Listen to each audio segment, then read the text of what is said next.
Le système de la récompense est lié au système limbique des émotions, au cerveau du front et au système de la mémoire.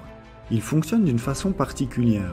On pourrait penser que chaque action ou sensation relâche une quantité de dopamine précise, et que cette quantité est toujours la même. Mais cela est faux. En réalité, le système de la récompense est un système de prédiction de l'erreur entre ce que le cerveau anticipe comme récompense probable et la réalité des perceptions. Si les perceptions réelles sont mieux que celles anticipées, alors il y a beaucoup de dopamine relâchée, car l'erreur est grande.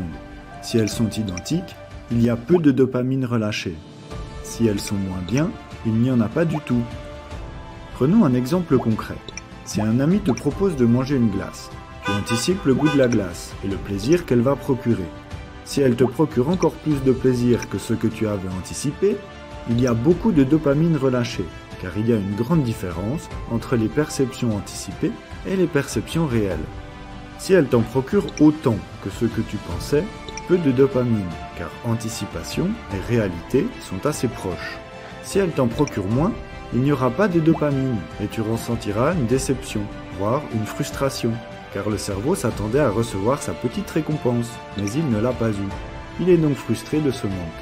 C'est aussi pour cela qu'on est souvent déçu lorsqu'on s'attendait à voir un film super au cinéma, et souvent surpris en bien quand on s'attendait à voir un film nul. Le système de la récompense permet au cerveau de corriger ses erreurs de prédiction entre les perceptions anticipées et la réalité de celles-ci.